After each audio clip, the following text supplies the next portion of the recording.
clients that have already booked for this training now, they've been in interviews and all that. We've worked on their CVs, but when they've been interviewing, some of them will be like, oh, some of the feedbacks they get is that, oh, you really did well, but you do not have UK experience. So in order to, because our own objective is for you to get that job at the end. So whatever it is we need to put in the trip, because we don't just want to train you, give you certificates and that's it. We want to share your success stories. We want you to land those jobs. We want to be part of your success story as well. So that is why we have gone ahead to be to add this to the current package. So you'll be able to put us on your CV as a job experience for the period of the training. And yeah, so you also be getting a certificate of completion. Although certificates, certificates are not as, what would I say, they are not as pronounced, or they are also equally relevant. Skills and knowledge, as well as how you're able to demonstrate this at interviews, comes before certificates. However, it's good to also have certifications for whatever training that you go through. So you'll be getting a certificate of completion at the end of this training. And like I said, there'll be real life scenarios as well, as we move along in the training. So one of the questions that we got, when we were promoting this training is, usually also before we launch a training, we do our own research into the training because we know what our clients need. We know what is important to them. And that's one of this is, what's the eligibility of this role for visa sponsorship? I know a couple of people, who actually got sponsorship already in this field. They are compliance professionals and, they are on actual skilled worker visa. So what is the eligibility of, getting sponsorship in this field? And as we can see, it's on the skilled worker eligible occupation list. As we can see the screenshots here, you can also go to check for yourself. So the titles does not have to be these exact titles, but that is to let you know that roles within the compliance field as well can sponsor you if the company is also willing to sponsor. So good news. This is one of our latest good news. We haven't even shared it on any of our platforms. You are the first set of people who will be getting to know this. And the news is that we are a CPD member and a CPD provider. What is CPD? CPD is Continuous Professional Development, and it's a UK, this is CPD UK. It's a UK's accreditation body, that accredits training providers and other in other fields as well, not only trainings. So they could accredit you as a company, they could accredit you in other areas. But as a training institute, we are CPD, we're a CPD member and CPD accredited. And what does this mean for you?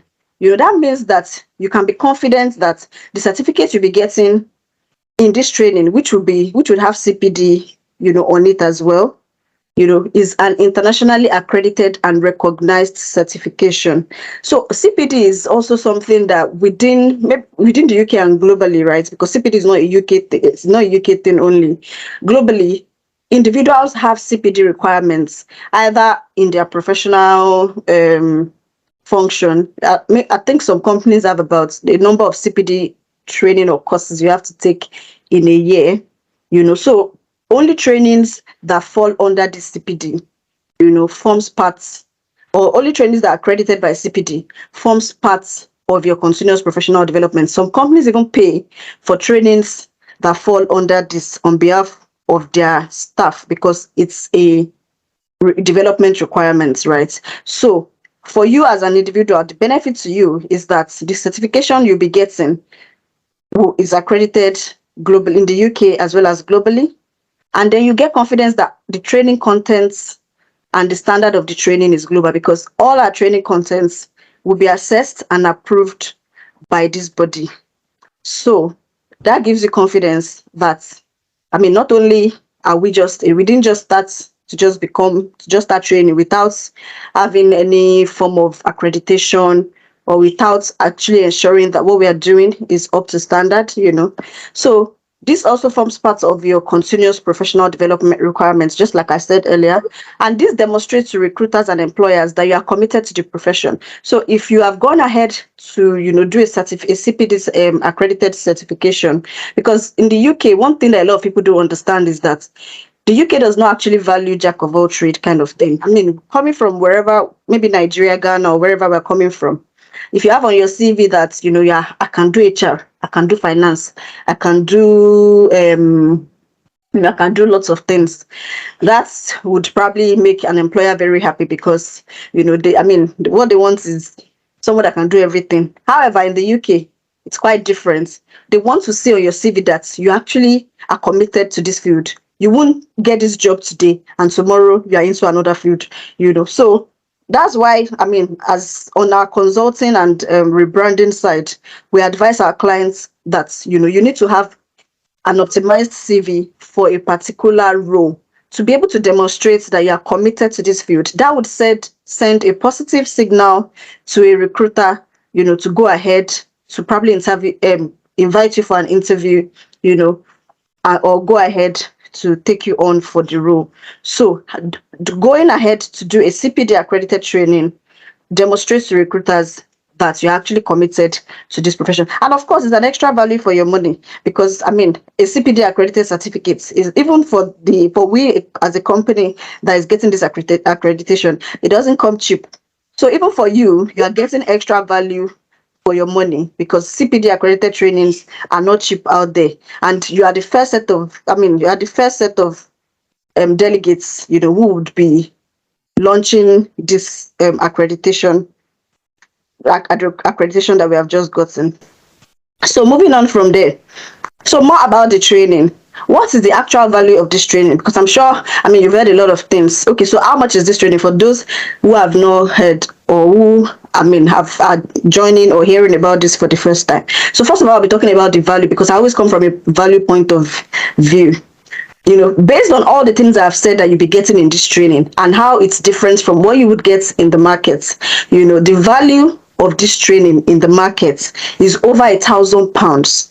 I've been told of severally by a lot of people that I'm actually offering this training too cheap. I will just be cheap, but I have my reasons, and that's because impact comes to me first, before other things, So because I want to make an impact, because I'm trying to help people navigate the UK job market, is the reason why I've made it, a lot affordable, right? Because if you look at, even I know people who offer just KYC training, or KYC AML training for £550, £700.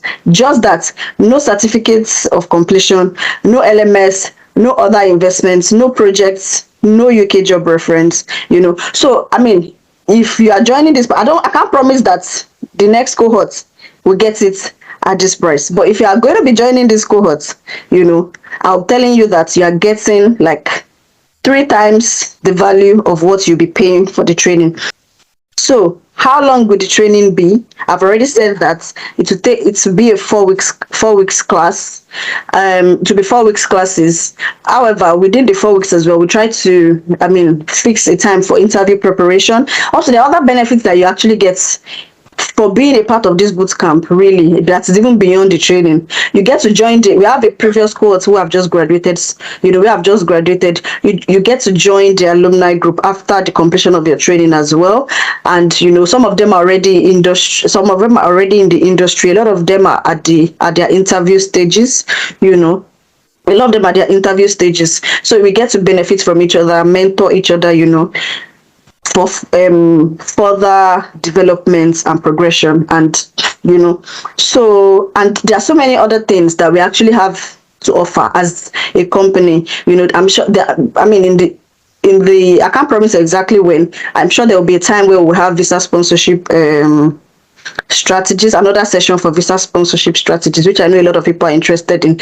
Being an alumni of our training, you would get to attend these sessions for free. And because I'm all about everything you need, to understand the UK job markets to actually achieve your long-term, because I know we all have long-term goals.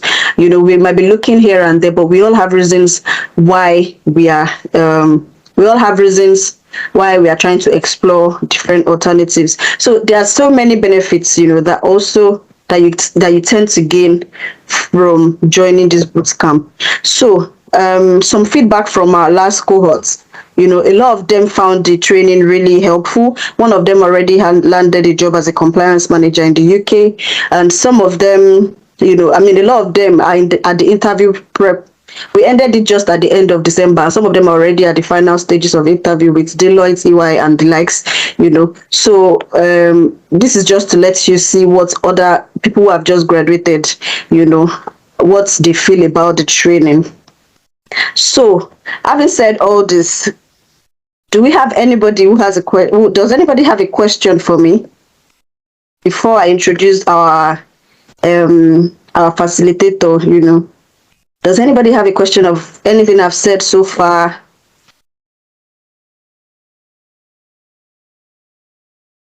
I've not been talking to myself so far. Can you all hear me? If you can hear me, can you drop a message in the chat box? I can hear you, ma. We can hear you. Can I just ask something, please? Go ahead. Please go ahead.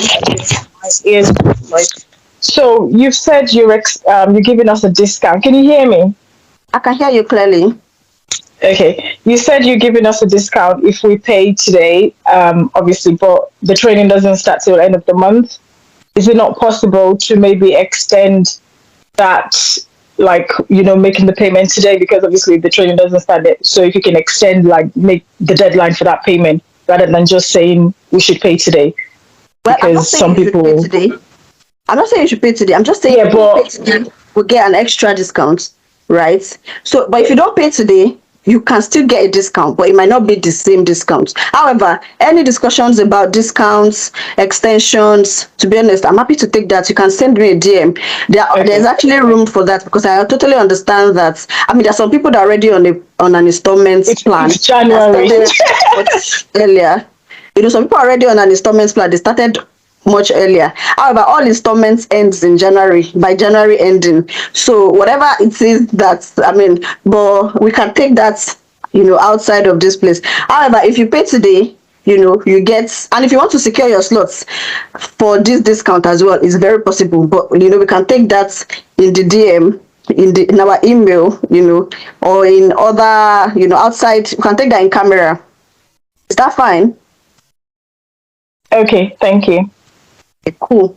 I believe I think that might have answered some other questions as well. So someone else is pleading for installment payments. Okay.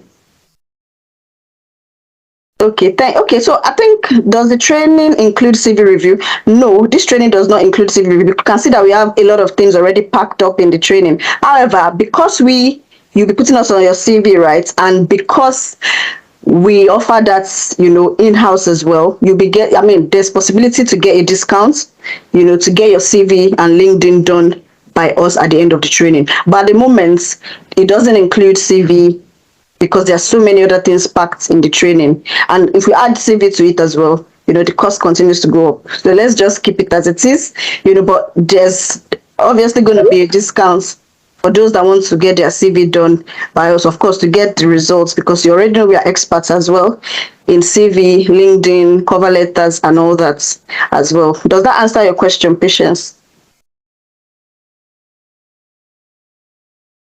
Okay, thank you. I think we can go back to introducing our very honorable, thank you, Patience, for the feedback. So let me introduce our trainer. I'm sure you're all eager to see who is going to be training us. So our trainer is Olumide Otolorin. So Olumide is a UK qualified solicitor and a compliance professional with over 12 years UK experience, holding top positions in renowned UK firms, as you can see on the screen, like JP Morgan Chase, BNP Paribas, as well as a lot of, we can't list them all. We can see that he has a very big profile. So listing all the big companies he has worked will take us 2 pages.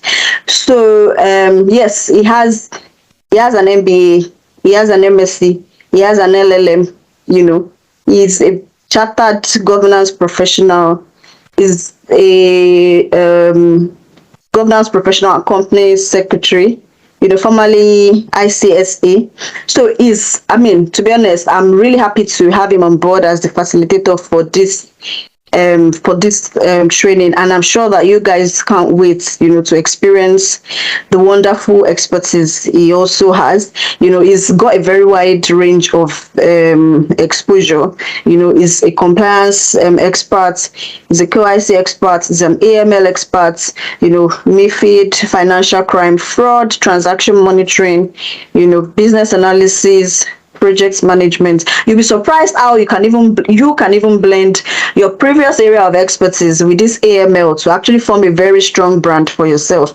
Just like you, it was also Nigeria. It was also Nigerian trained as a lawyer as well before moving to the UK. So I'm sure that, having seen that he also started just like you and is where he is today, I'm sure you are eager to learn, how he got to where he is, so that you can also probably follow his footsteps or his guidance or his training, and learn from him to also achieve the same feat. So I'll be handing over at this point to Olumide. Olumide, are you ready for us? As we were in a classroom, I would have said, can we give our facilitator a round of applause? But we cannot give a round of applause. Can't give a round of applause, a virtual round of applause. But yes, we can't wait to, to hear you. So yes, Olumide, please take up the floor. We are happy to have you. Yeah, thank you, Rukayat, for the kind words and for the introduction. I'm also very happy to be with you guys today. And we're going to discuss how we can help each other and also give you my own experience of how I got to this position, and just to explain that it's very possible. Nothing is impossible. I'm glad that you guys have taken an interest in my own space, and we'll start the discussion now. So just to give you guys some comfort, I can give you a small story of how my own journey started, my own JAPA experience and everything. So, well, I qualified as a solicitor in Nigeria. I went to UI. I did my master's in UI. I did my NYS in Kano. And I just said, let me go and do an MBA in Grenoble in France. And they had a branch in London. I said, let me do an MBA in London and return back to practice law in Nigeria. So when I got here, I said, okay, everything is working here. There is NEPA, there is this, everything is working, and I started thinking, okay, what can I do to stay here and have a permanent residency, and also something that will make sense. So I finished my MBA, but, my first job was it wasn't easy. So I'm just giving you this story so that you get the truth, because a lot of people tell all sorts of stories up and down, but I like to tell you my own story. So my first job was as a customer service in one of the largest shops in Europe, which is Primark. And, I was surprised because, I was working as a solicitor, barrister in Nigeria. And it was like falling from grace to grass, and my first job was working in the shops, and that was really almost depressing for me, because with all the skills I have, all the knowledge, all the qualifications, and I ended up earning peanuts and all that, it was very difficult. And why I'm saying this is that it depends on the first kind of contacts you make in the UK and the kind of information you are privy to in the UK. So if you decide that you limit yourself, then you're going to end up with all those small jobs and everything. And so I ended up with all those little jobs, working as customer service, doing all sorts and everything. And then I met someone who told me, oh, there is hope, let's start studying compliance, KYC and all those things. I qualified as a UK solicitor here, and they were just paying me peanuts. What I was earning working in Primark was more than what I was earning working as a solicitor. It wasn't making sense, because it's very hard for you to break into the magic circle firms. it's very difficult because they just look at your degree. Where are you coming from? Nigeria, this is what have you studied, who has trained you, and all that.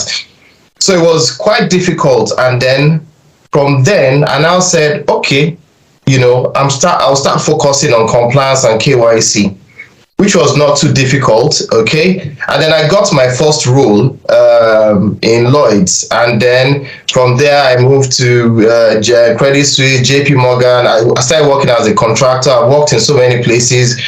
And I'll say that nothing is impossible. You just have to believe in yourself, Nobody is going to come and save you from whatever situation you find yourself. A lot of people have jackpot, they are stuck, they are looking for ways to break into the market. And I'm not going to lie to you, it's not going to be easy.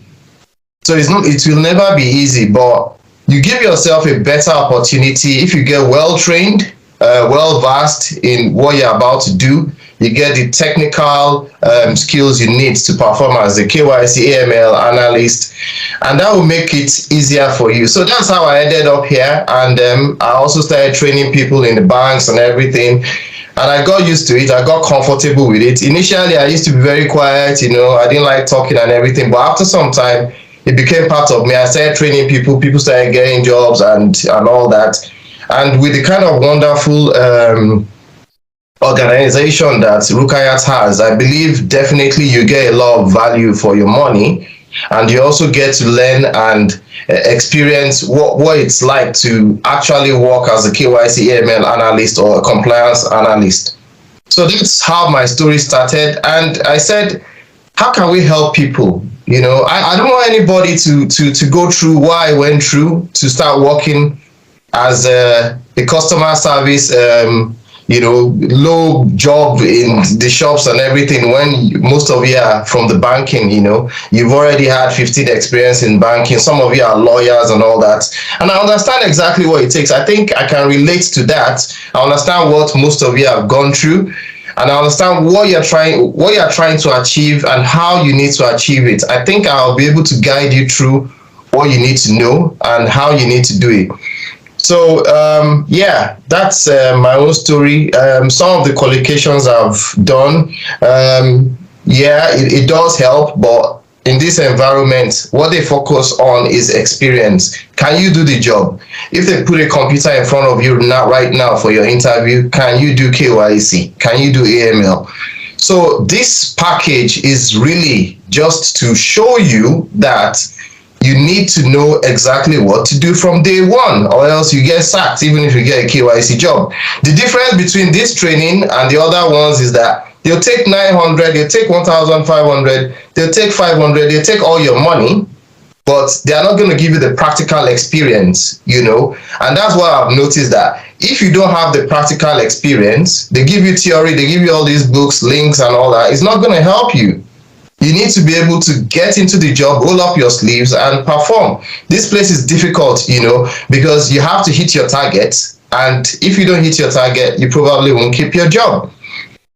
So I'm just happy to share my own experience in banking, some of the politics I've seen in banking, some of the challenges and everything. And it's going to be a very interesting journey for both of us, for me to be able to tell you and answer all your questions on what I have seen and what I believe is going to make you guys succeed as AML KYC analysts.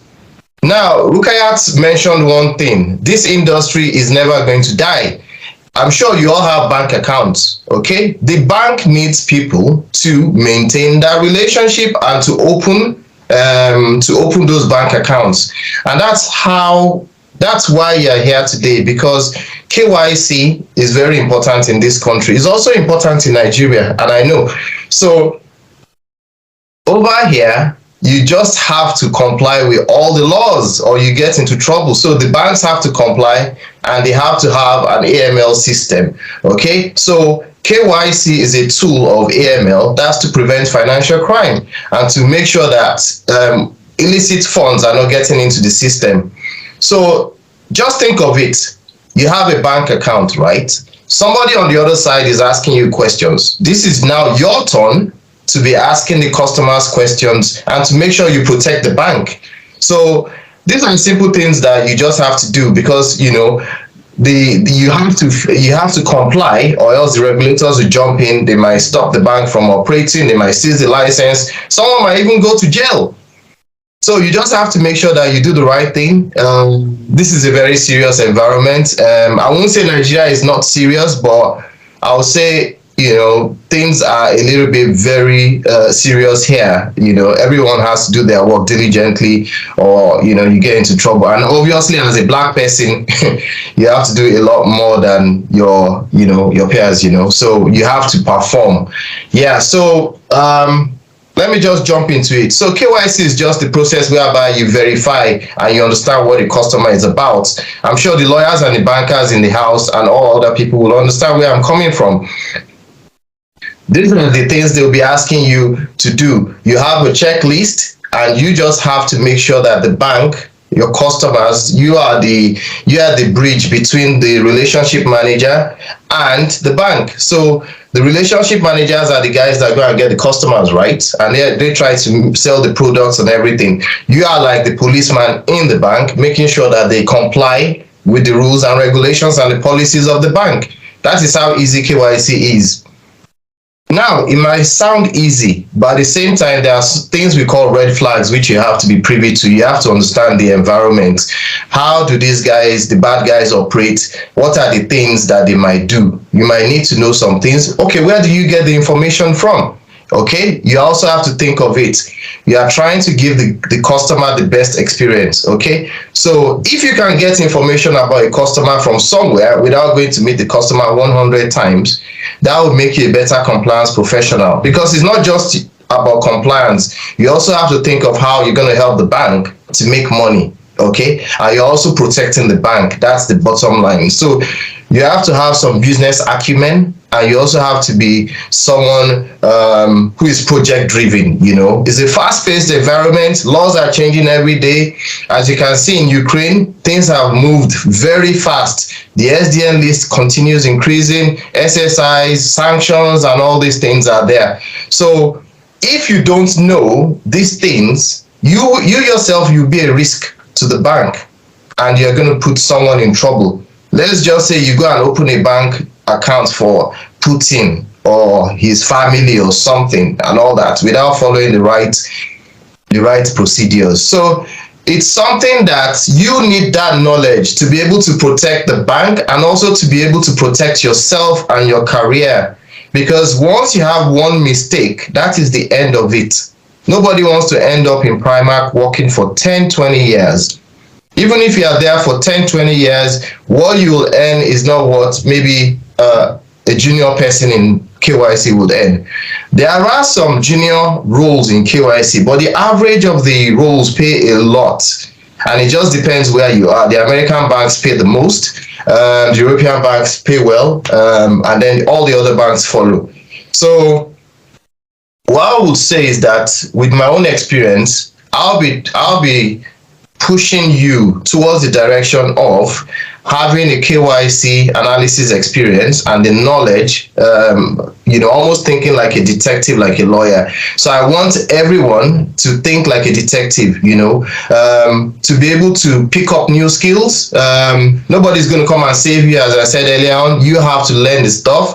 There are so many things you have to pick up on, and these things change day by day. You need to understand what we call the GMLSG, which is the industry guidance. You need to understand the FATF. FATF is the Financial Action Task Force, and they are the ones that publish the 40 recommendations, which all banks, countries have to comply with. And of course, if you think of it, section recommendation 10 talks about CDD, which everybody has to do. And it talks about the instances where you have to perform CDD. Okay, so you need to know that. If you have a PEP, I'm sure most of us understand what a PEP is. We're all tired of them. I'm sure that's why most of us want to jackpot. Bad governance and everything. They take our money, hide it abroad and all that, tax havens and all those funny things. So I'm sure because of where we are coming from, we already understand. It gives us an advantage. So most Nigerians perform better than all other countries when it comes to compliance. Most of the banks are very eager to work with Nigerians because they know they have an understanding. Nigerians are very hardworking. So when you have a PEP relationship, there are things you have to also do. Like, you just have to make sure you comply with FATF's recommendation 12. You know, we just list what the PEP needs to do. Like, you need to get senior management approval, you need to identify source of wealth, and all those other things. So basically, this training is supposed to give you an edge above any training out there. And our own aim is to make sure that we destroy the market for everyone else, because we are just going to give you what everyone else cannot give you. I've complained to Rukaya that the training is really too cheap compared to all the other ones. But, you know, we are trying to help, because the money is not really a lot, to be honest. Because think about it. We're not giving you theory, printing out the law, printing out procedures and everything for you. We are showing you how to do KYC, which I've done, you know, over the last few decades, and showing you how to do it in your role as a KYC AML expert. And as I said again, every bank needs professionals that will help them to onboard, remediate, and refresh their clients. So, you know, when you are a KYC analyst, you either end up, most of the permanent jobs are in onboarding, okay? So you might be onboarding new clients. That's what onboarding is, when you have new clients coming into the bank and everything, where you ask them questions, what are you coming to do? And you also need to identify and to know your customers, okay? And at that stage of the onboarding, what you'll be asking them is, you'll be asking them all sorts of questions. It's highly pressurized. You ask them a lot more questions than the other sectors. So you want to know who the owners of the business are, who the controllers of the business are. Simple questions like, where did you get your money from? What sort of documents do you need to see for them to be able to prove that and everything? And you also need to understand, you need to do some background screening. You need to check if they're on the sanctions list. Are they SSIs? Are they SDNs? You also need to check, you know, do they have any adverse news? Are they hiding anything? Like now, if you just pop in I don't know, Ibori's name into the screening machine, it's going to tell you stuff straight away. It's going to tell you this guy has been in jail, this and that and all that. So yeah, you just need to be able to understand those things, and that's how you package a customer for the bank. Okay, you find out, you do your gap analysis, you find out what's missing, and then you're going to ask the relationship manager to get the information for you. Now that's onboarding, very similar to the other two sectors. And now I'm going to talk about remediation. Remediation is when you have to fix something, or there's an upgrade to a process. And you see, when the regulators come in, which I'm sure most of the people in banking understand, when regulators come in, they look at your processes and they say, oh, you've not properly asked for source of wealth, the way you've treated your PEP, you've not complied with recommendation 12 of the FATF, you know, and all that, the GMLSG and all those. And then I just say, okay, roll out a project and remediate the whole 300,000 clients you have in this bank, okay? That's when they now go out and start hiring KYC analysts, AML analysts, and tell them to come and remediate their cases. Now, they are not going to train anybody when they recruit. Most of the time, they won't train you unless you're in a very small company and all that. So the KPMG might say, okay, let's go and get 2,000 people, 500 people, 200 in London, 300 in Edinburgh, 400 in Croydon and all that. And they'll say, okay, let's start working. You have to do 2 cases a day. This is what you have to do. So there's a lot of work there. You now have to fix the process that has already been seen as a bad process by the regulators or by anybody. Okay, so that's remediation. And then there are a lot of projects in remediation. They do pay well. Some pay between 300 to 500 depending on your level of skill. Your level of skill also depends on how marketable you are. You get, if I'm talking to you at the interview, I'm asking you questions, you are smashing all the questions I'm asking you, you are impressing me, then you can also negotiate. You know, it's not just you accepting anything they put to you. So those are the sort of tricks and things we have to learn also, how to negotiate your pay, how to add value to a project, how to impress whoever is interviewing you, how to, you know, smash everything they're asking you and everything. Because when I train people, I expect them to go in there, they will almost be sounding like, and if I mean like a lawyer, You know, like you are quoting recommendation 10, recommendation 12, you are quoting different sections here and there. You are quoting the Anti-Money Laundering Act, Sanctions Act, Fraud Act, this one, ABC and all that. So that's something that I can tell you that people that have even been in the industry for 5-10 years, they don't even know. Everybody is busy. They are carrying children. I'm not blaming them. They are busy. Me too. I'm also busy, but I can tell you that I don't sleep for more than 4 hours a day. And that's the path I've chosen. I just want to be the best at everything I'm doing. And even just for this taster, I've even read up a few things that, okay, let me just make sure, you know, anybody that wants to ask me questions is going to ask me stuff, and, you know, I'm ready. So, yeah. And also, the other part I want to talk about is refresh. I've spoken about onboarding, new clients, remediation when you have something that's messed up and you need to fix it. Regulators have said you should improve your AML processes and architecture. And also, the last one is refresh, ongoing monitoring. So that's why we always need KYC analysts, AML analysts. Unlike the other sectors, they can go and sack all the traders and everything, but they can't sack the AML analysts, because if you don't do KYC AML, the regulators will simply seize your license, stop you from trading. Banks don't want that. Banks are there to make money. So they need people that will make sure they comply so that they can keep their license, make money, satisfy the shareholders, and that's it. So that's why it's a sector that can never die, okay? Nobody's going to put money in the bank and you think somebody's not going to look at it. That's not possible. If you receive 50 million into your account today, somebody in Nigeria is going to call you and ask you, my friend, what's going on? You understand? It's the same thing here. So your services will always be needed, okay? It's just that now, when you get into that industry, you also have to make sure that you're one of the best so that you can rise, okay? So you don't get stuck. Just get ready for it. It's going to be very busy.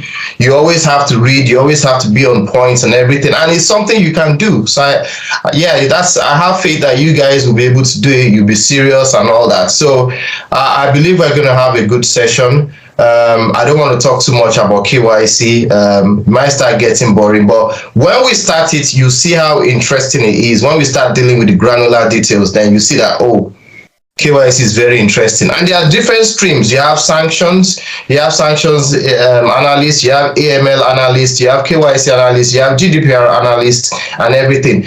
And that's just one variant, okay? Now, if you think of it, you also have business analysts, you have project managers, okay? When you have project managers, they are managing a team. So you're an IT person, you can be a project manager, you can be a data analyst, you can be a KYC AML business analyst, okay? And you are still going to bring out your knowledge, your understanding of KYC, AML, and all those subjects. You just have to change the mindset. Okay, I'm now a business analyst or data analyst. What do I need to do? Okay, but your understanding of this course will help you to determine, okay, where do I want to be? Okay, I'm a banker. I'm always designing AML programs, writing AML programs and everything. Okay, good. That's good. Policy writer. Oh, I'm very good in IT. I'm able to design UX, UI designs and everything. I'm able to do prototyping, wireframing and all that. But if you understand AML, KYC, that will also help you. So it just depends. I would say working in the banking sector has been more lucrative for me than any other sector that I've seen. You get, it's very hard to break into the legal sector. So, you know, I tried it. I did all the conversion exams and everything, but what they were paying me was peanuts, and I wasn't ready. I had a family and I had to take care of them, and what they were paying me was not going to do anything. So that's why I ended up in banking. And yeah, I think it's where I hope you all end up and, you know, settle down and grow your career. And hopefully one day you also be trainers like me. You'll be able to easily relate what you've learned back to people and also help people to get into the industry, because Nigerians are very intelligent people. You know, forget about the bad ones that are doing all sorts of things and everything, but the good ones, the serious ones, are very, very intelligent, very, very intelligent. We already have good advantage. Number one, we speak good English. English is our native language, I guess. We are exposed to a lot of financial crime. We're all tired. We understand. We hear this thing in the news every day. So a Nigerian is not new to corruption or hearing this is corruption and all that. One of the challenges is trying to unlearn what we've learned in Nigeria. And you see that everything, almost everything works here. You have whistleblowing procedures. If you want to report to the NCA, there are whistleblowing lines. You can report anybody to the NCA. You can report your boss to the NCA that, look, your boss is collecting some green envelopes under the table. You don't understand what's going on. They're allowing this person to do this, and that's normal here.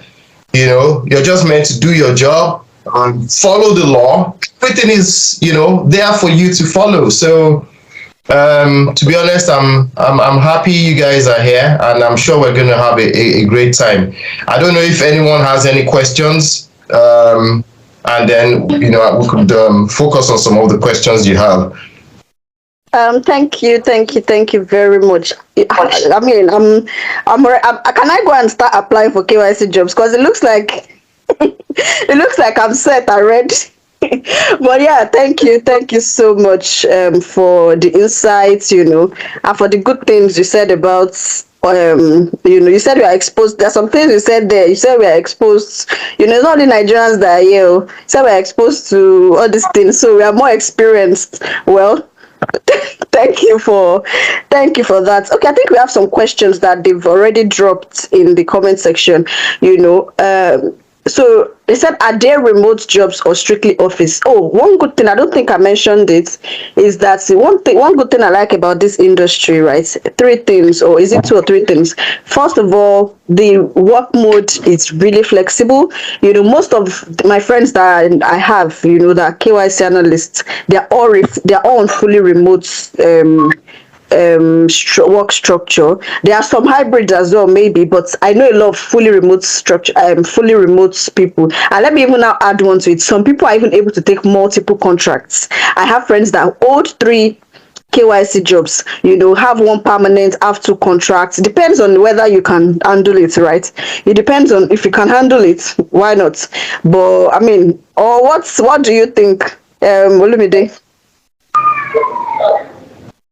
Yes, you are very correct. I've not been to Canary Wharf in 3 years. I've been working from home for the past 3 years because of COVID. What happened, and everyone was running away from the office and everything. So there are lovely remote jobs. Oh God, that you can do 2 or 3 jobs. It depends on how strong you are. If you like money like me, you probably do more than 1 job. Yeah. Okay, thank you for adding to that. Okay, someone said, is it only bankers who do KYC? Yeah, I think Olumide is more biased to banks but the thing is, I mean, this industry is not limited to banks. There are regulators in all the industries, and it's the same process, right? It's just that the regulators are different. For instance, in the health and care industry, we have CQC, we have a couple of other regulators who regulates their activities, right? So it's not limit. If you don't want to do a bank job, you still can be a compliance analyst. Or what do compliance analysts do, or what do compliance managers or officers do? Just ensure that the regulations we put out there, all companies have their MIS, Management Information System, where all what you're supposed to comply with, all the regulations and the updates and all that are being saved, because they don't expect you. I mean, of course, you have to continue to also read more about your industry, right? But still, companies have a process also to keep a system, of whatever the regulations they're supposed to monitor are, right? And it's the same. What you need to get is the framework. Then you can apply this framework in any other industry. However, because of, the financial system is highly regulated. I mean, when we think of level of regulation, I think maybe the financial system even comes before the health and care, or either of the two. Those 2 industries are highly regulated, and but you rarely see a compliance analyst in a care home, but that's not to say that there are no compliance analysts there. However, compliance analysis, KYC, data protection is not limited to banks. There are lots of opportunities in the banking and financial industry, but it's not limited to. If you want to explore health and care, if you want to explore any other industry, they would provide you with the regulations that you are supposed to monitor, that you are supposed to ensure compliance to, right? And then you just have to apply the same framework to this, right? Am I correct, Olumide? Oh, yes, you are correct, because KYC applies to anywhere where you have customers. And as you said, in a regulated industry, it's taken more seriously. So like now, let's say you get a job in Volkswagen, and you know they're giving financing anyway. So Volkswagen is giving financing and everything. You also have to protect Volkswagen also. So you have to do KYC. You are not just going to allow Volkswagen to be selling cars to terrorists and all that. So let's say you even work in M&S. They have M&S card now. They have M&S financial services. You want to work there, you need to know KYC. You need to know what a sanctioned person is, what a terrorist person is. So once you have anything that has to do with finance, you definitely need to know the highest level of KYC. And even if they don't have financing there, you also need to know KYC. Like now, even if you are in the HR department, you also need to scrutinize people. There is anti-bribery. You are working in an oil company. You have to protect the oil company too. It's not just anybody that they employ. They have to check who are you related to, who are you connected to, and all that. So it applies everywhere, and it also helps you to protect yourself if you understand KYC and AML before you end up doing something that UK government will now come and say, why are you moving monies up and down, and all that. Some people get involved in a lot of funny things, and when you start the course, you'll be amazed into how people have gotten into jail over their stupid or ignorant behavior. I'm not abusing anybody, but sometimes you think about it, somebody is paying you $1,000 and they want you to move 50 million or 100 million from Nigeria. You get, and the person is not thinking of, oh, this is the UK. They might just pick you up, and the next thing you just see police knocking on your door. So it will help you. I'm not just marketing it that, okay, come and do our keys and do a course here and everything. You can understand. It will help you if you want, and yeah. You just have to comply with all the laws here. Sure. So I think exactly as you have said, even in our personal life, because I think everybody has become BDC. Is it BDC? Already changed. Yeah.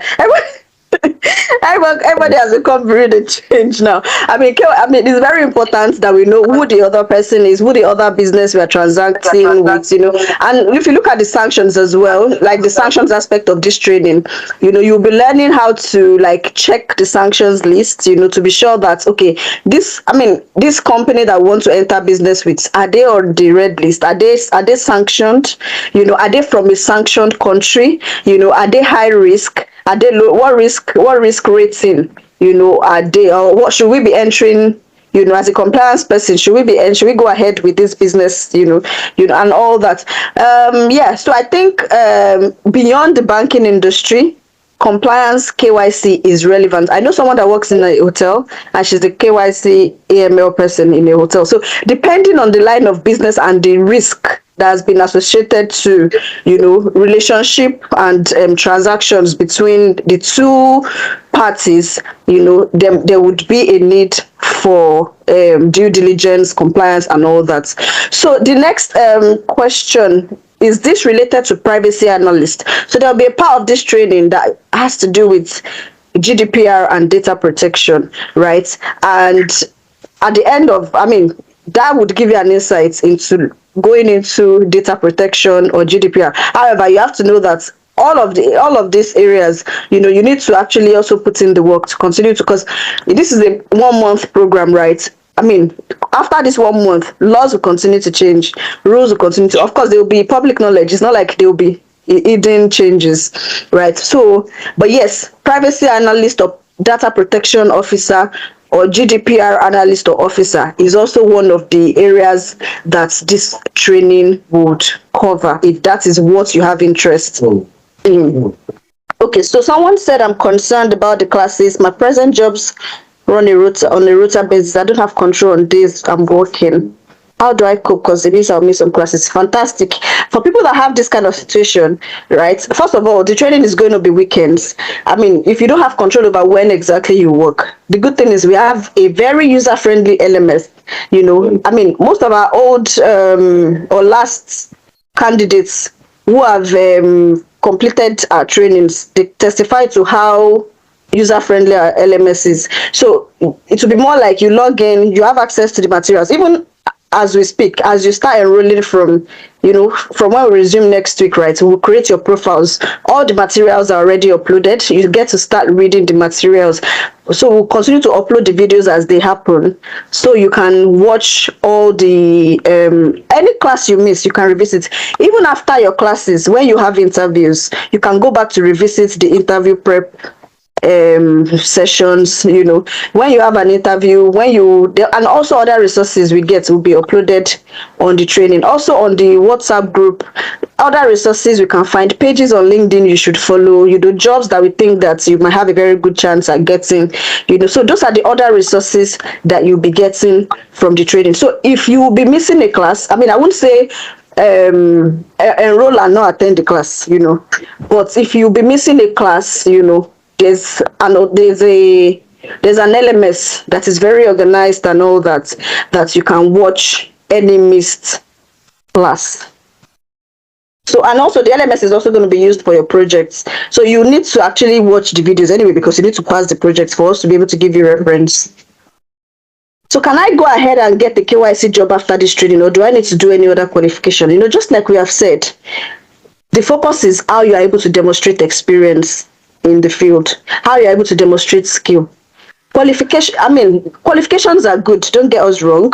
We're not saying you should not do qualifications. Some people already have AGAM, some people have CAMS, some people have, however, they've still not been able to get a job despite having those certifications because they cannot demonstrate experience. It's just like having PMP in project management. Some people have PMP, some people have all these certifications, but at the end of the day, they find out when they get to an interview, they ask, can you give us a time when you had a difficult stakeholder, or can you give us a time where you had a very high risk, or can you give us a time where you did KYC on an entity or a trust or something?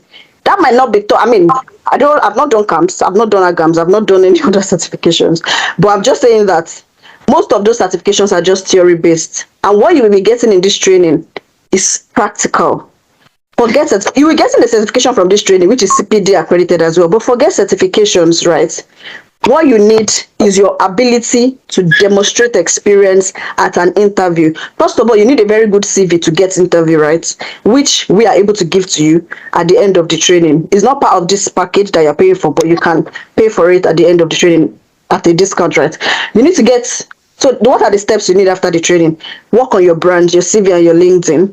Make sure that it's attractive enough to get you into the door. And when you get into the door, we've also helped you to break a barrier by giving you practical cases that you'll be working on as a project, as well as giving you reference that you put on your CV as well. So all this will get you in the door to get interviews. When you get the interviews, how do you scale it? We are also going to be giving you a practical interview session, a question and answer session, right? That would address some possible questions you can get at interviews. Of course, you need to do your own work as well. You need to do more work, like read up, depending on the industry you have this interview in, you need to probably read up more, right? However, I'm telling you that at the end of this training, because we've been very, thoughtful in putting together everything we think you need to get into the door in this industry. So is it only focused on KYC? I'm more interested in AML and financial crime due to my current role. I'm looking to improve myself. Like we said, this is just a tester session. We cannot actually address all the parts of the trade. What the facilitator even planned to take today, I have to tell him that we need to cut it down. We need to keep this meeting as short as possible. Let's just take just a brief. This is just a teaser to let give you insights into what other things you'll be getting in the training, or just a brief. The training is broken down into modules, each with different classes and topics. So KYC and AML is one part of it. Sanctions, financial crime, and GDPR is another part of it. So if you are interested in AML and financial crime, you are still in the right place. The training is going. There's no way you can even do KYC without getting to learn AML. They're kind of intertwined. And then there's also the financial crime and sanctions as well, which you would also be getting in the training. Okay, you said you joined late, so probably that was why you missed that. Also, will the training be sufficient without doing AML certifications? I think I answered questions about certifications. Certifications are fine. You can do your certifications, because even when you get a job, say you want to progress in your career path, you can see that our facilitator has all the certifications in this. You see LLB, CISA, ICSA, and all that. That depends on how far you intend to go. Based on, not everybody are chartered, not everybody have certifications, but yes, certifications are also good. But what you need to get in the door first is not the certifications that what you need. What you need is the practical experience. And after that, you can now start to develop yourself based on the area, because there are different areas to this as well.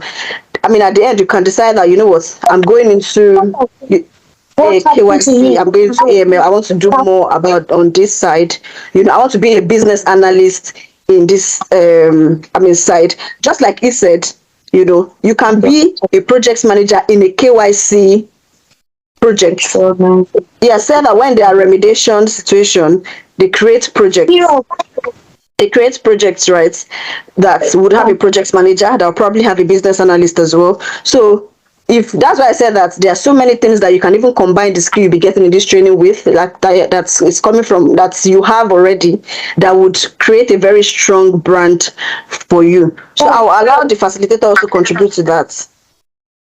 Oh yes, thanks, Rukaya. So yeah, someone mentioned financial crime AML. Definitely. So we're going to cover that because transaction monitoring is also very important. That's ongoing monitoring. So we'll definitely show you how to identify transactions that are suspicious, what you need to do, how to report it to the NCA via a SARS report and everything, because it's very important that you have that knowledge to identify the transactions, or else you yourself will get into trouble because you are not disclosing it to the police.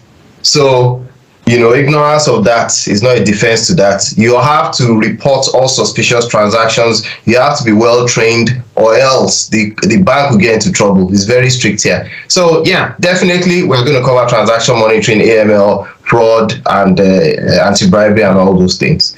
Thanks. Okay, cool. So how about someone studying law? Well, if you are studying law, just like we've said, I think we've talked too much about just studying law, such that some people that are not even lawyers are now wondering, I'm not a lawyer, are you sure this is the right thing for me?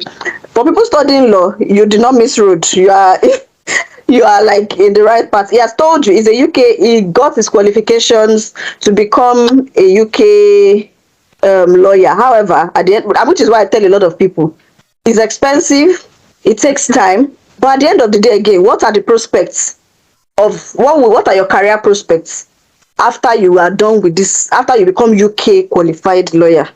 How much jobs are out there? How much can you possibly earn? I will let the Olumide answer that as well, because he has a personal experience, as a Nigerian qualified, UK qualified lawyer who still decided to go into compliance, even despite all that.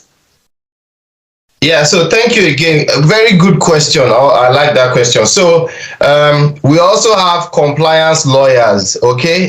We have AMLs lawyers, we have sanction lawyers working in-house. So if that's what you want to do, that's perfectly fine, but you still need to have the knowledge of AML.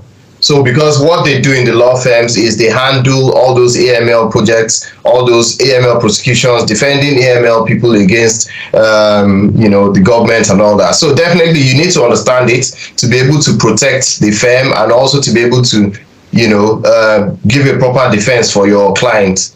So you need to have a strong understanding, and it's a very good place to break. It's a niche area where you have a lot of sanctions issues right now, so it's a very good area to look at too. Thank you. Okay, so has anyone Another question: has anyone gotten a job after this training before now? So, like we said, the last batch, which were the first batch, they just finished their class late December because it was a December class as well, and it was 4 weeks, just like this one. They've just finished their classes in December. One of them has gotten a job as a risk and compliance manager. However, a lot of others are already at different stages of interview. I'm sure you can tell that the person that has gotten a job, they start to apply for the job. The person we already worked on the person's CV and all that before the person now joined the training. And and we had a lot of people like that we already worked on their CV as before we launched the program, and then they joined the program. So it was like they're already, so a lot of them are just at the stage of maybe referencing, after which we'll be sharing their success stories as well. So the last batch are just a few, the holiday was the holidays and all that, because we ended it just in the last week before the holiday, and we decided to look at ways to improve this one, and then this would also be starting at the end of this month as well. Olumide, do you want to say something? Okay. Did somebody want to say something? I don't know. Okay, Yes, so I wanted to ask if this is the same Olumide Babalola. No, it's not. So. Okay. All right. Thank you. Yeah. So regarding getting a job, I won't say it's automatic. It's not easy. The only way you can make it easier for yourself is if you do everything that we say. You read your GMLSG, you read your slides, all the materials we provide you, you do your projects, you understand the thing, and you give yourself a good chance at the interview. You go to the interview, you smash all the questions they ask you. It's not as if they'll be asking you questions, they'll not be prompting you for answers. You go to the interview, you answer all the questions, you show them you have sanctions knowledge, you understand GDP, you understand AML, you understand KYC, and you are competing. So it's not, I won't come and say it's easy. So if you are someone that can't read or can't hustle or can't do anything, please just, forget it. Honestly, it's not easy. You want to earn a lot of money in the UK, you won't give you money easily. So you have to hustle, you have to read, you have to, if you do everything we've planned for you to do, we are workaholics here. We are going to push you to the edge. Make sure you are competent and make sure you get the right value. You can add value to any AML, KYC department. Then you definitely get your job easily. You'll be flying. The next thing you start your own training, you start training people and earning money too. So you just, it's not automatic, but if you are ready that you're going to supply, you're going to make sure that you give as much time as you can, please. If you can do that, you'll get your job easily. Okay, thank you for that. Just like any career transition or any, even people that, even within the UK, if you want to change jobs, it's not like you just do one interview. A lot of people do one interview and get jobs, right? But the thing is that one thing I will tell you about interview stages as well is that when you are in the job market and interviewing for jobs, you take each interview you get as a learning point as well. One of the candidates I have in the last training session, he was at each of his interview stages, he always, maybe different industries, right? Then they will come back and say, they asked me, because it started much before the training, and then by the end of the training, it was like, oh, there's so many things that he had already interviewed for that they were asking him that we now covered in the training, right? But each of the interview stages were learning points, were learning points, and that would help his next interview. There's no transition that is you have to apply yourself. 3 people can attend the training. If you don't apply yourself, someone might get a job in the training already, right? Someone might get a job in the training, while some others will just be saying, oh, they didn't train us well. And it might not be that they didn't train you well, but probably you didn't apply yourself. Probably, you didn't, I don't know how to put it, but you need to apply yourself. You need to actually have your motivations right. Like, okay, this is the reason I'm doing this. Nobody's forcing me to do it. And the sky is the limit. Okay. How does this training help those outside the UK to get a job in the UK? Well, the process of getting a job in the UK, right, it's from outside, right, is not something I would say that is copy and paste. First of all, you need to be in a field that has potential for sponsorship. And another thing is you have to be extremely patient and consistent. It's highly competitive getting a job, even in health and care. There's so many health and care that, we know health and care is like, it seems like it's like water to get sponsorship or to get a job, but still there's so many people within the UK that are looking for sponsorship jobs in this health and care and haven't gotten it, and they have original experience. When I say original, they are actually health care professionals and they haven't gotten the job. So it's not something that anybody can guarantee that, oh, the training will give you the skills that you need to perform in this role. Getting sponsorship jobs from outside the UK is another ball game, which is dependent on a lot of things that we might not have control over. But one thing that we know you need to position yourself for getting jobs from outside the UK or even from within the UK is to have the right skills in the right in a field that has potential for sponsorship. Have a very good brand that represents you, in terms of your CV and your LinkedIn and cover letters and all that represents you, globally or wherever it is, from wherever you are, as well as then you putting in the work to continue to apply and apply. However, it depends on the company's willingness to offer sponsorship for the role, right? However, people within the UK, they usually have a upper hand, and the upper hand they have is that sometimes they have a couple of weeks, they have a couple of months. Sometimes some are on dependent visa, some are on post-study visa, some, they are within the UK. So there are so many other alternatives that they have to get to get their foot in the, to start working in a company that probably has a license. And as an internal person, the company decides to sponsor them because they're already with the company, or because they have some months left in their visa that they can use to prove themselves as very good for the job. Because no company sponsoring people comes at the cost to companies as well, and no company just wants to sponsor someone that they are not sure would perform. So they always prefer people who have maybe post-study visa or have some months left on their student visa, or to actually prove themselves and work for a bit before they go ahead to sponsor. I'm sure if you already follow my page, you see a lot of visa sponsorship success stories there, right? They all did not come automatically. Of course, some of them got their sponsorship right with the job offer, but a lot of the others, it was upon probation. Some of them would give you upon probation. Some would say, and they do give them, some will give them a contract and tell them, after this contract expires, we would sponsor you. But don't forget, it's still performance based.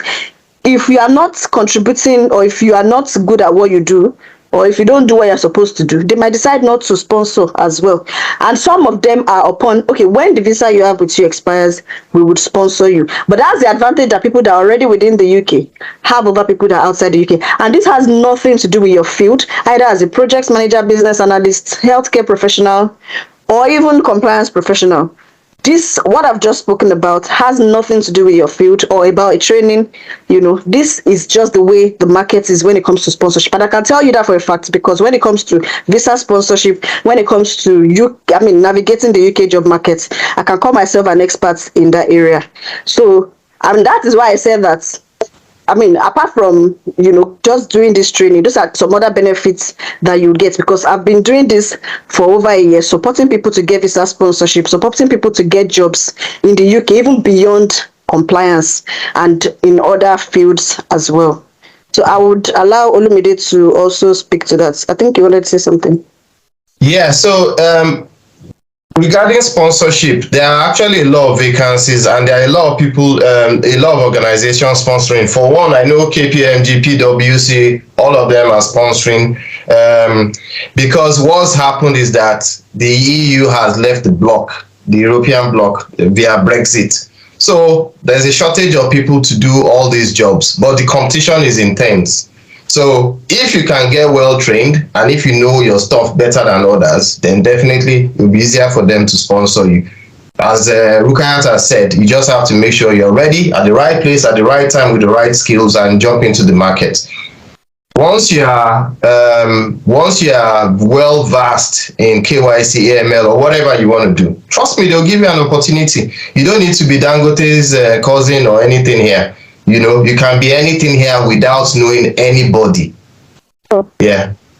Oh, I do not have a UK experience. Wouldn't that be an issue? And that's why we have said, I don't know when you joined the meeting, that you'll be working on projects that would make us confident enough for you to put us on your CV as your UK experience. So that would help you to break that barrier of not having UK experience. However, it's on you now to defend that experience that you have on your CV by demonstrating the skills at interview, to land the job. I don't know if I answered your question. How well is one able to manage their work-life balance as a KYC AML specialist?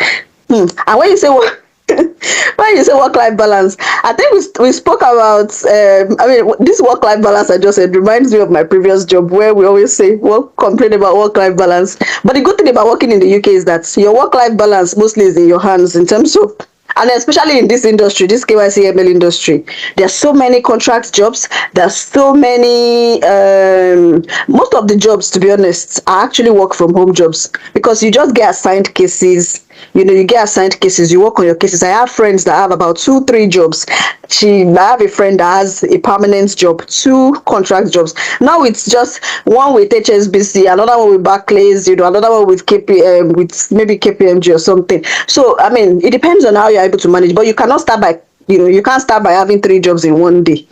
So this field has a potential for flexible work structure in terms of, work from home, hybrid. Some people don't even like to fully work from home. To be honest, at some point, I didn't used to like full work from home, because I like all those maybe once in a week, after work drinks at work.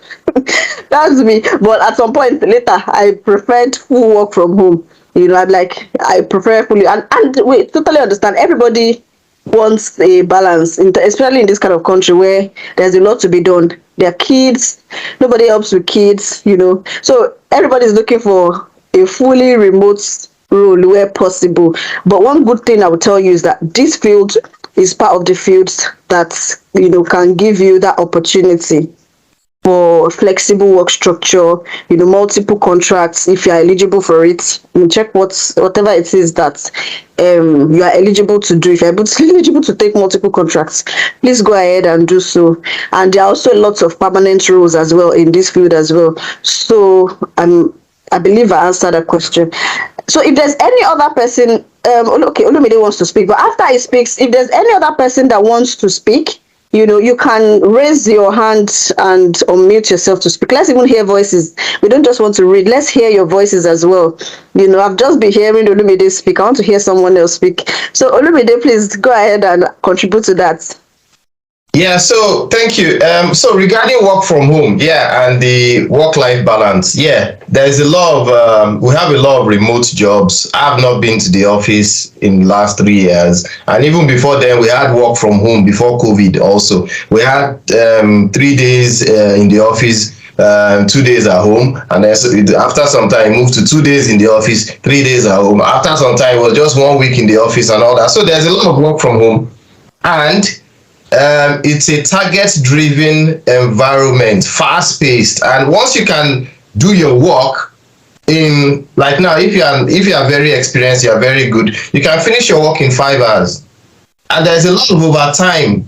Okay, so if you like money, you want to work, you want to do anything, you can get another job, or you can decide to do overtime where you are working. So far, both of them don't clash. But if you have one whereby you are going to work in the office every day, it's going to be difficult for you to do another job. So, there is that opportunity, hopefully, if you have a job that is fully remote, to do 1, 2, 3 jobs, depending on how fast you are and, how your family is and everything. Sometimes it's actually easier to come alone before you bring your family. So maybe you start earning a lot of money and then you can bring your family and all that. I don't know. I'm just, saying that some people, they struggle with, you bring 3, 4 kids at the same time. You want to do 2 or 3 jobs, I don't know. I'm not the best person to I advise think people. that's relative. In some situations, some people actually need to come with their spouses, because the spouse, Yeah. it depends on what they are coming in with. One person will be able to work full time, one person might not be able to. So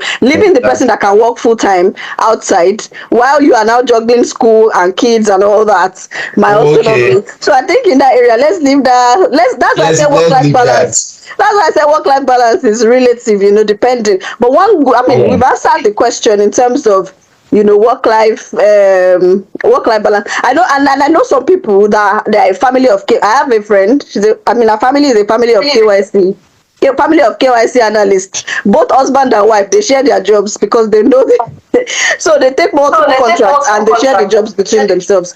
But that one is not a legal advice. It's not an advice or anything, but it's just that it's a possibility, just like any other role where you can take multiple contracts, but it depends on your personal circumstances, right? But work-life balance is actually in our hands. And the good thing about the UK is, if you get a job, you find out that the job is too much for you, or it's not giving you that work-life balance, putting it the way you put it. There's this security that we don't have in Nigeria that is here, such that you can decide to leave a job and then get another job, right? Unlike in Nigeria, that if you don't get a job, you won't leave a current job. I'm not saying leave your job before you get a current job here too, depending on the situation. But I know people here that go on career breaks, like they want to travel the world. They take 6 months. And the good thing is that there's no midlife. I don't know. There's this thing in Nigeria that there's a particular age that you get to, that if someone should lose a job at that age like this, it's very, very difficult to get another job. But one thing I found out since I got to this country is that people in their 50s transition to new fields and still get to thrive in the new field, which is fantastic. And so it's good that we are all at this other side. Let's just make very good use of the opportunities and the system that works here to our own advantage as well. So if you get a job that is too demanding for you, put yourself back in the job market. To be honest, if you have a very good brand, even recruiters will not leave you. There's one of my clients that gets a job and it stops there. Most of them, they continue to get recruiters on their neck. For instance, using myself as an example, I haven't updated my CV in over a year, and I can tell you that I get nothing less than 6 LinkedIn DMs and phone calls and mails on a daily basis. I haven't touched my brand though. But just because from the beginning, my brand was already optimized and I'm in a job, they will continue to come for you if you have the skills, if you have the right skills, and the sky is the limit. You can change a job in a week. You can change jobs in a month, depending on whatever it is that works for you. So the next question, is this recorded and available to us? Yes, it's recorded. It will be available in the next when we resume it will be available, and the mediums it will be on our YouTube actually, so, and we'll publicize that as well. So do we have any other question? I think we have a comment. I'm happy with, thank you so much for all this. Lumi, I think this is for you. Lumi, thank you so much for all the insights. I'm also thanking Lumi too. Olumide, thank you for the insight.